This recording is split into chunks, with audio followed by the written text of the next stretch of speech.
Bapak-bapak, saudara-saudara, al-azim ma azzamahullah. Kaidah ulama mengatakan yang istimewa itu adalah apa yang Allah istimewakan. Yang agung itu adalah apa yang Allah agungkan. Kaidah ini disampaikan oleh para ulama untuk mengingatkan kita bahwa tidak sedikit hal-hal yang dianggap istimewa oleh manusia, tapi ternyata biasa-biasa saja di depan Allah. Sebaliknya, tidak sedikit hal yang dianggap biasa, bahkan diremehkan oleh manusia, ternyata istimewa di depan Allah. Karena itu, kaidah ini sebenarnya mengajarkan kita untuk mengassessment, memvaluasi dan mengevaluasi segala sesuatu di dunia. Jadi kita melihat, mengukur, menghitung hal ihwal dunia ini pakai kaidah ini, supaya tidak habis waktu kita untuk memuliakan yang tidak mulia, menghabiskan waktu kita untuk mengerjakan hal-hal yang ternyata tidak penting di depan Allah. Maka penting bagi kita memahami kaidah ini, al-azim ma azzamahullah. Yang istimewa, yang agung adalah apa yang diagungkan oleh Allah. Nah, sekarang coba kita terapkan coba kita terapkan kaidah ini tentang puasa, tentang Ramadan. Benarkah Ramadan itu memang istimewa? Nah, kita lihat bagaimana Allah berbicara tentang Ramadan. Dalam 183 Allah Subhanahu wa taala menyampaikan, wahai orang-orang yang beriman, kutiba, telah diwajibkan alaikumussyam, atas kalian semua berpuasa. Kama kutiba 'alal ladzina min qablikum la'allakum tattaqun. Sebagaimana telah diwajibkan atas orang-orang yang terdahulu sebelum kalian, agar kalian bisa menjadi orang bertakwa. Ayyamam ma'dudat, hanya beberapa hari saja. Nah, ini kalau kata ulama, ini adalah takhfifan, supaya kita tidak merasa berat. Karena dari 365 hari itu hanya 30 hari ya kita puasa maksimal. Kalau enggak 29 begitu. Maka Allah katakan ayyamam ma'dudat, hari-hari yang tidak banyak, bisa dihitung. Faman kana minkum maridhan, maka barang siapa yang sakit, au ala safarin, atau berada di atas perjalanan, sedang melakukan perjalanan, fa'iddatum min ayyamin ukhar, maka boleh dia tunda puasanya bagi yang sakit sampai dia sembuh, dan bagi yang tengah berada di perjalanan, maka dia ganti puasanya nanti setelah di luar bulan suci Ramadan dan dalam keadaan tidak di perjalanan. Faman tatawwa'a khairan fahuwa wa 'alal ladzina yutiqunahu fidyatun ta'amu miskin. Dan bagi orang-orang yang merasa berat untuk menunaikannya, misalnya karena dia sakit yang berkepanjangan, atau dia sudah terlalu tua sehingga tidak mungkin diharapkan ya dia bisa mengqadha puasa. Kalau orang tahun ini misalnya 80 tahun, lalu dia tidak puasa karena terlalu tua, maka sulit digambarkan besok ketika usianya 81 tahun dia bisa puasa ya, atau dia bisa mengqadha. Justru akan semakin lemah gitu. Fidyatun ta'amu miskin, maka dia mengeluarkan setiap hari itu fidyah, yaitu setara dengan memberikan makan seorang yang miskin dengan makanan yang wajar, yang biasa dia makan dan merupakan standar di tempat itu. Faman tatawwa'a khairan fahuwa khairul lah. Barang siapa yang mau tatawwu ya, kalau dia mau untuk melaksanakan puasa dalam keadaan-keadaan seperti tadi ya, wa 'alal ladzina yutiqunahu fidyatun ta'am miskin faman tatawwa'a khairan fahuwa khairul lah. Barang siapa yang mau tatawwu, tetap melakukan kebaikan, fahuwa khairul lah, maka dia bagus ya.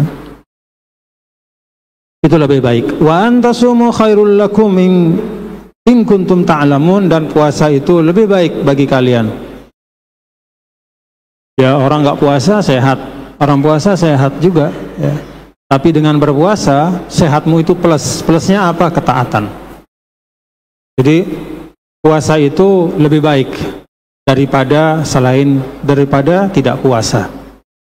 Ini ukuran ukuran yang sederhana bagi kita, ya, bagi manusia. Ketika melihat misalnya orang tidak puasa, kok juga kan bagus juga, sehat juga. Iya, tapi kalau puasa itu sehat plus taat. Nah, kemudian ayat 185, nah disinilah baru kemudian disebutkan tentang Ramadan, ya. Jadi ayat 183 belum ada kata Ramadan, 184 belum ada kata Ramadan, baru di 185 disebutkan nama bulan tempat kita puasa itu, namanya adalah bulan suci Ramadan.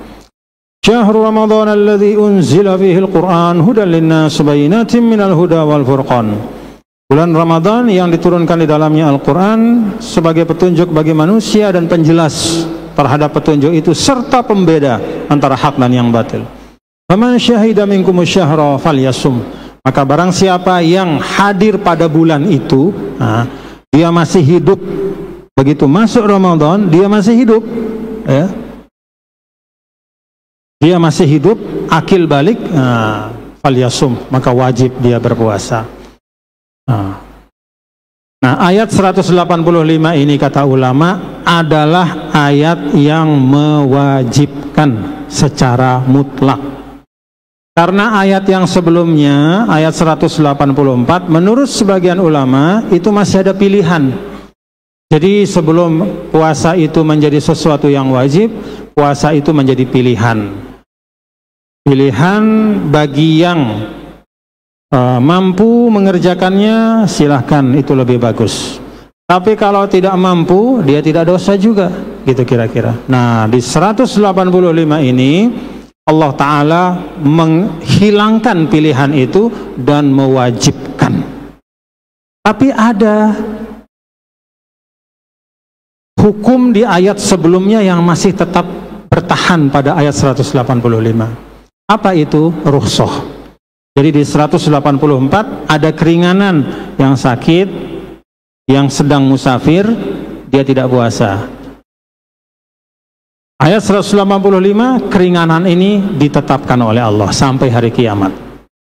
Jadi kalau hukum asal puasa itu bergeser dari dianjurkan menjadi wajib, dari pilihan menjadi keharusan, kalau rukhsah yang terkait dengan keadaan tertentu bagi manusia, sakit, dalam perjalanan, kemudian yang sudah sangat uzur, ya, dan tidak mungkin diharapkan dia bisa sembuh sakitnya, nah itu hukumnya tetap, ya. Jadi tetap diberikan keringanan oleh Allah bagi yang sakit dan bagi yang bepergian, diganti di saat yang lain, dan bagi yang sakit berkepanjangan atau sudah usia sangat tua, maka dia tetap hanya wajib membayar fidyah. Apa artinya, saudara-saudara? Nah, di sini terlihat bagaimana yang pertama, ya, yang kita bahas tadi, oh ternyata benar bulan Ramadan itu bulan yang istimewa. Kenapa? Allah sendiri yang mengistimewakannya. Dari mana kita tahu istimewa? Quran ngomong begitu. Dari mana kita ambil kesimpulan Al-Quran mengistimewakannya? Pertama, syahrul Ramadan alladzi unzila fihil Quran. Bulan Ramadan itu tempat diturunkannya Al-Quran. Kita tahu Al-Quran kitab yang paling istimewa, ya, dalam sejarah kehidupan manusia, menjadi mukjizat yang kekal selamanya, dan tidak mungkin kitab yang istimewa itu diturunkan di waktu yang tidak istimewa.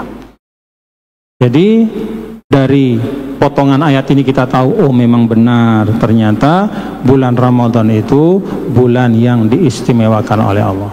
Karena dia diistimewakan oleh Allah, maka kita harus mengistimewakannya. Bagaimana caranya? Nah, ulama sampaikan, ketika kita masuk ke dalam bulan suci Ramadan, itu minimal ada 4 hal yang perlu kita ingat. Yang pertama, al-isti'dadul kamil zahiran wa batina. Yang pertama itu siap zahir dan batin. Nah, karena itu Nabi Shallallahu Alaihi Wasallam untuk membangun kesiapan itu, ya, maka Nabi mengucapkan kata-kata, ya, untuk mengingatkan diri beliau dan mengajarkan kepada kita tentang istimewanya Ramadan. Apa itu? Marhaban ya Ramadan, marhaban bil muttahir, ya. Marhaban bil muttahir, selamat datang dengan bulan yang mensucikan. Itu ungkapan Nabi ketika akan masuk ke dalam bulan Ramadan. Nah, ungkapan kalau kita berjumpa satu sama lain, marhaban ya Ramadan, ya, selamat menjelang masuk bulan Ramadan, itu semuanya sebenarnya untuk membangun kesiapan. Nah, jadi yang pertama kata ulama, al-isti'dad al-kamil zahiran wa batina. Siapkan diri dengan baik, dengan sesempurna-sempurnanya, baik zahir maupun batin. Termasuk persiapan Ramadan yang terbaik itu adalah tahu apa yang akan kita tuntaskan di Ramadan itu. Jadi ada planning kita. Orang dikatakan bersiap kalau dia punya rencana. Kalau Anda tidak punya rencana terhadap sesuatu, Anda pasti tidak siap menghadapi sesuatu itu. Jadi tanda kita siap menghadapi Ramadan, kita punya perencanaan. Jadi min alamatil isti'dad adalah at-takhtid al-jayyid. Kita siapkan dengan baik, bikin target-target. Misalnya target kita apa? Khatmul Quran marratan atau marratain. Khatam Quran sekali atau dua kali, tulis saja. Kemudian apa lagi? Misalnya i'tikaf. Ya minimal kalau tidak bisa 10 malam terakhir, ya paling tidak 7 malam, paling tidak 3 malam, paling tidak hanya 1 malam. Tapi tulis, saya bertekad untuk i'tikaf. Bikin, itu kesiapan. Tulis di hati kita, atau tulis juga di buku harian atau di handphone kita. Apalagi misalnya tarawih setiap malam, misalnya minimal 8 rakaat, 11 dengan witir, atau 20-23 dengan witir. Tulis target tarawih. Apalagi target baca sholawat. Targetkan misalnya setelah setiap sholat wajib itu minimal misalnya 10 atau 20 kali. Berarti sehari 100 kali. Nah, ini pasang target. Itu termasuk isti'dad. Termasuk bagian dari isti'dad kata ulama adalah taati, ya, al-halal at-thayyib an-nafi'. Jadi mengkonsumsi makanan dan segala sesuatu yang meningkatkan kesiapan kita pada bulan Ramadan. Jadi makan minum pastikan kita mengkonsumsi yang baik, halalan thayyiban, supaya masuk Ramadannya sehat. Yang pertama. Yang kedua kata ulama, al-ibti'adu anil mudirrat. Menjauhkan diri dari segala sesuatu yang bikin kita mudarat, yang membuat kesehatan kita terganggu ketika masuk Ramadan, jauhi. Misalnya kita makan makanan yang mungkin bisa mengganggu pencernaan, tinggalkan dulu. Jangan sampai puasa kita terganggu, konsentrasi kita puasa karena pencernaan misalnya.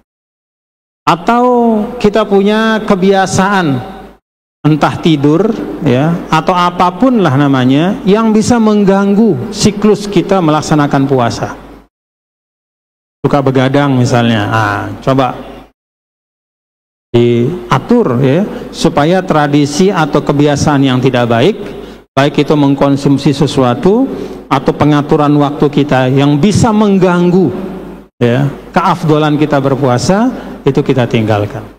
Termasuk juga ibti'ad anil mudirrat itu adalah tradisi bicara. Maka dalam hadis Nabi itu fala yarfus wala yaskhab. Yang pertama Nabi minta kita untuk jauhi ketika puasa itu adalah segala sesuatu yang berkaitan dengan mulut. Yarfus, ucapan cabul. Yashob, teriakan-teriakan tidak ada artinya. Ribut-ribut yang gak keruan, teriak-teriak, itu tinggalkan. Jadi itu termasuk mudirat.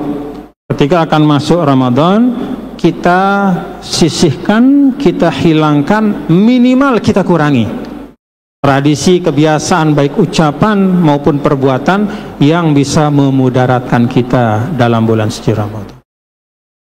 Yang keempat, al-iktsaru minal istighfari wa taubah. Yang ketiga, ya, kata ulama adalah memperbanyak istighfar dan taubat kita kepada Allah. Istighfar dan taubat itu adalah bentuk kesadaran kita bahwa kita ini banyak salah, bahwa kita ini makhluk Allah yang banyak dosa, yang banyak kekeliruan, yang suka menzolimi orang, sengaja maupun tidak sengaja, dengan ucapan maupun perbuatan, bahkan dengan pikiran dan dengan hati kita. Maka pada Ramadan itu, memasuki Ramadan, semua ulama sepakat salah satu amalan yang paling utama adalah al-iktsaru minal istighfari wa taubah. Perbanyak istighfar. Astaghfirullahaladzim, astaghfirullah. Perbanyaklah. Lalu yang terakhir, yang keempat, kata para ulama adalah at-tafaqquh wa ta'allum. Belajar tentang seluk-beluk Ramadan, ya, apa-apa yang wajib, apa-apa yang sunnah, mana amal-amal yang istimewa, perilaku seperti apa yang dicontohkan Nabi, baik sendirian maupun bersama keluarga, dan apa kebiasaan yang dicontohkan oleh baginda Nabi besar Muhammad SAW. Jadi fikih puasa itu dipelajari dengan baik, supaya semua ibadah kita itu jatuh pada tempatnya. Ada ibadah yang jatuh bukan pada tempatnya. Apa itu? Ya, ibadah yang dilakukan bukan dengan kesadaran. Dia rupanya ibadah, tapi ingkolabat ada, hitungannya apa, perbuatan biasa, bukan jadi ibadah. Misalnya sholat nggak ngerti apa itu sholat, nggak ngerti niatnya, nggak ngerti maksudnya, orang ruku, orang sujud, itulah bentuk ibadah yang jatuhnya bukan ibadah. Nah, kita tidak mau, sayang umur kita, apalagi dalam bulan yang mulia. Maka mari kita pastikan supaya setiap ibadah yang kita lakukan itu jatuhnya jadi ibadah. Jangan ibadah rupanya, tapi jatuhnya itu tidak terhitung sebagai ibadah. Sayang. Nauzubillah min dzalik. Nah, jadi ini 4 hal yang kata para ulama, karena ini bulan yang istimewa, bulan yang agung, maka kita harus mengistimewakannya. Dan salah satu cara kita mengistimewakannya adalah dengan 4 hal. Pertama adalah al-isti'dadul kamil zahiran wa batina, siapkan diri zahir dan batin, buat planning yang baik, apa yang harus dikerjakan nanti dalam bulan Ramadan. Kemudian yang kedua, al-ibti'ad anil mudirat, jauhi segala sesuatu yang bisa merusak fokus kita untuk melaksanakan ibadah dalam bulan suci Ramadan. Lalu yang ketiga, al-iktsar minal istighfari wa taubah, perbanyak istighfar kita kepada Allah. Dan yang keempat, at-tafaqquh wa ta'allum, belajar, pahami apa itu Ramadan, supaya setiap gerak ibadah kita memang benar-benar jatuh sebagai ibadah. Dengan itu mudah-mudahan Ramadan kita menjadi Ramadan yang berkah. Amin ya rabbal alamin. Demikian sekedar pengingat bagi kita semua, ya, untuk bisa kita laksanakan. Semoga akhir dari ayat 183, akhir dari ayat 185 itu dapat kita peroleh. La'allakum tattaqun dan la'allakum tashkurun. Jadi setiap kali bicara tentang puasa, tentang Ramadan, Allah tutup dengan kalimat yang sangat optimis, yang membesarkan hati kita. Apa itu? La'allakum tattaqun. Kalau engkau puasa, engkau jadi orang bertakwa. Takwa itu tidak hanya sekedar menjalankan ketaatan dan menjauhi maksiat. Tapi takwa itu asal katanya adalah wiqayah. Artinya menjadi orang yang bertakwa adalah orang yang terjaga, terlindungi, terpelihara. Kita tahu betapa banyaknya fitnah di dunia. Macam-macam fitnah di dunia ini. Ya, macam-macam. Jangankan kita bergerak, kita diam pun bisa difitnah. Ya, siapapun tidak ada yang lepas dari omongan, dari fitnah segala macam. Maka dengan puasa yang benar-benar, ya, benar-benar khusyuk karena Allah, la'allakum tattaqun. Allah akan bangunkan kita perisai perlindungan sehingga kita terjaga dari fitnah, terlindungi dari segala macam mara bahaya. Itu la'allakum tattaqun. Jadi jangan memahami takwa di sini hanya sekedar nanti dapat pahala di akhirat, tidak. Tapi la'allakum tattaqun, hidup kita pun akan terjaga dan terpelihara, terbentengi, terproteksi. Seperti kalau ada COVID, disuntik vaksin itu, jadi kita memiliki imunitas. Imunitas terhadap fitnah kehidupan, imunitas terhadap mara bahaya dan perubahan dunia yang luar biasa. Nah, 185 juga sama, semangatnya optimis. Ya, la'allakum tashkurun. La'allakum tashkurun itu juga dimensinya bukan hanya di akhirat. Nanti di akhirat kita akan mendapatkan pahala syukur. Nanti di akhirat kita akan mendapatkan karunia Allah karena termasuk orang atau hamba yang bersyukur. Tidak hanya itu, tapi la'allakum tashkurun itu juga berdimensi duniawi. Coba bapak-bapak saudara ya, ada hadis Nabi gini, la yashkurullah man la yashkurun nas. Orang dikatakan pandai bersyukur kepada Allah kalau dia bisa berterima kasih kepada orang yang baik, yang berjasa baginya di dunia. Jadi tanda orang itu bersyukur, dia mampu membangun hubungan sosial yang baik. Maka la'allakum tashkurun ini bukan hanya menunggu pahala nanti di akhirat, tapi juga ini adalah istilahnya janji Allah, ya. Kalau kita menunaikan puasa dengan baik, kita isi Ramadan dengan sungguh-sungguh, maka kehidupan sosial kita, ya, hubungan kita dengan orang lain itu akan menjadi juga hubungan yang penuh dengan saling menghormati, ya, saling menghargai. Jadi semua perintah agama itu hakikatnya tidak hanya kebaikannya kelak kita dapatkan di akhirat, tapi itu semua akan berbalik juga menjadi kemaslahatan dan kebaikan dalam kehidupan dunia. Wallahu a'lam bishawab. Allahumma barik lana fi Sya'ban wa balighna Ramadan. Allahumma ja'alna minas sha'imin al-qa'imin. Allahumma ja'alna minas sha'imin al-qa'imin. Allahumma ja'alna minas sha'imin al-qa'imin. Allahumma ja'alna minal maqbulin siyaman wa qiyaman wa qira'atan birahmatika ya arhamar rahimin. Allahumma hdina bihudak waj'alna mimman yusari'u fi ridak wa la tuwalina waliyan siwak wa la taj'alna mimman khalafa amraka wa asa. Wa sallallahu wasallam ala sayyidina maulana Muhammad walhamdulillahi rabbil alamin. Assalamualaikum warahmatullahi wabarakatuh.